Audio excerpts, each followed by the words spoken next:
If you live in the UK, you could be paying for some of the most expensive electricity in Europe and amongst the highest in the developed world. Now, it wasn't always like this. Back in the early 2000s, the UK had some of the cheapest electricity in the EU. So how did we go from having cheap domestic electricity to having some of the most expensive electricity in the world? Well, the answer is the UK's continuing dependence on gas. Hi, I'm Nimoy, an energy lawyer based in London. I advise leading energy companies on major energy projects, and this is EnergyNook, where we explore the forces powering our future. Today, we're looking at one of the most important questions in UK energy. Why does gas still exert such a powerful influence on our energy bills? Let's get into it. To understand the problem, we first need to understand how electricity gets to our homes. There are three key players involved every time you switch on the lights. First, there are the generators. These are the companies that actually produce the power we consume. They might own wind farms, solar farms, nuclear power stations, or gas-fired stations. Second, there are the suppliers. These are companies like EDF and Octopus. They buy electricity and supply them to households. They might manage your tariff, your direct debit, and your customer service.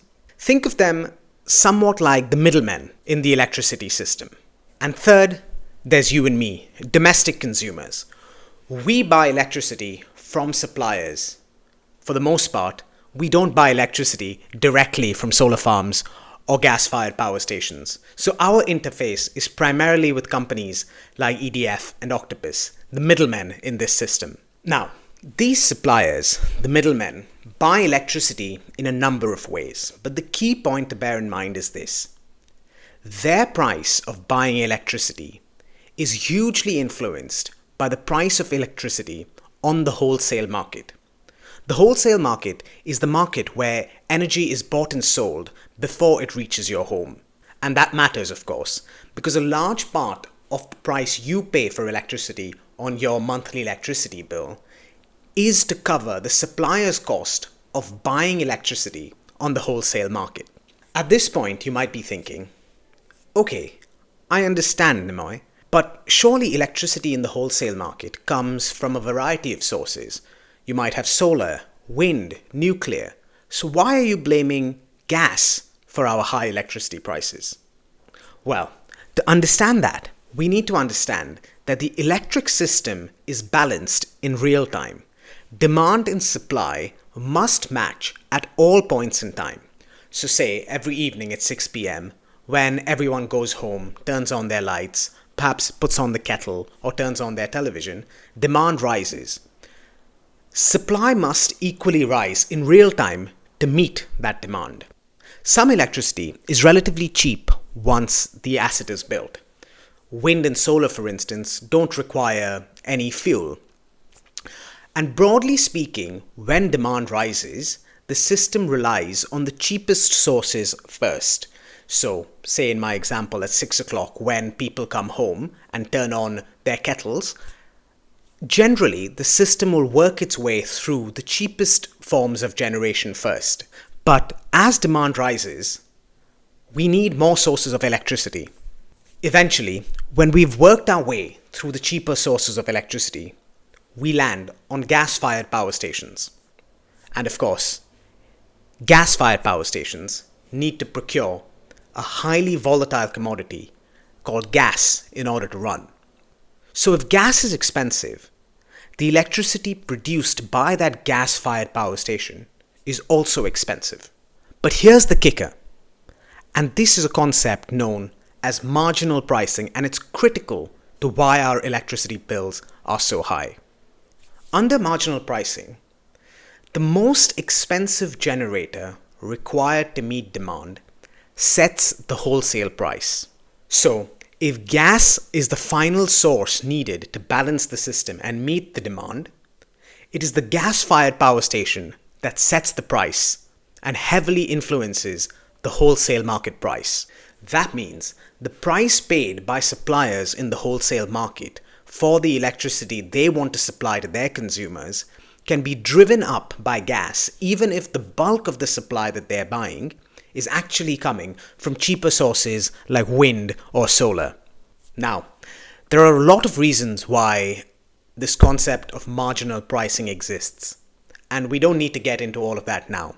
But the key thing to understand here, when demand is high enough that we need gas plants to come online, those gas plants can set the wholesale price at which suppliers buy electricity. Let's use an analogy. Imagine a school serves lunch to 1,000 children each day. It buys meals from catering companies. Now, most of those meals are cheap to make. The school might procure them from caterers with whom it has long-term contracts. But one day, demand is higher than expected.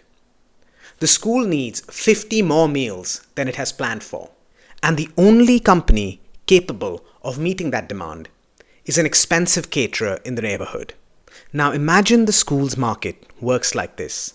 Once that expensive emergency caterer is needed to meet the final bit of demand, the price paid across the market rises to reflect that expensive final supplier. Now, this is not a perfect analogy, but it captures the basic idea. The final, most expensive source required to meet that demand determines the price across the market. And in the UK, that final supplier is almost always gas. So what does this mean for households? It means that your domestic electricity prices are exposed to the global gas markets. And the gas markets are extremely volatile. You might be sitting in your flat in London, Cardiff, or Manchester just trying to run your washing machine. But the price of electricity you pay is influenced by events happening thousands of miles away that shape the gas market. But here's the core problem. Electricity, it is an essential product. You cannot simply opt out of it. You need it, of course, for lighting your home, storing food in the fridge, your internet. So when electricity prices rise, households have very little room to escape. And that impacts us in two ways. First, more of your income is spent on electricity. Well, that means less money for things like travel, for eating out, to spend on the kids. And this disproportionately impacts lower income households. Think of it almost like a tax that squeezes the poorest in our society first, and having the least impact on those with the means to meet these volatile prices. But rising electricity prices don't just impact families directly. In fact, it's a double whammy. The high cost of electricity embeds itself into all the other products and services we buy on a day-to-day basis.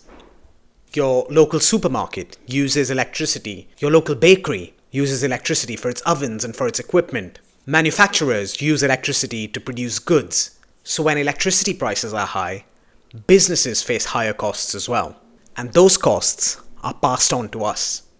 So not only do you end up paying higher electricity prices on your electricity bill, you also pay for it via the costs embedded in the goods and services you buy in your local community. So what can we do about it? Well, the answer is obvious really. It's to build a system in which gas matters less. At the moment, gas frequently sets the price because it is the last source of supply that is required to meet rising demand. When demand rises and wind and solar are unable to keep up, either because the wind is not blowing or the sun is not shining, gas often steps up to fill that gap. So when global gas prices rise, UK electricity prices rise as well, even if much of our generation is coming from cheaper sources like nuclear, wind or solar. And the solution is to build a system where gas is required less often. That means more low-carbon generation like wind, solar, interconnectors with Europe, nuclear power stations, etc. But also more flexibility. Battery storage, flexible demand, and reliable low-carbon backup that allows us to meet supply and demand even when the sun is not shining or the wind is not blowing, without turning to gas. So here's the story. You, the consumer, buy electricity from your supplier, who in turn buys electricity on the wholesale market. Prices in the wholesale market are often determined by the price of gas because it is the final piece of supply required to meet demand. And due to the concept of marginal pricing, it sets the price across the entire wholesale market.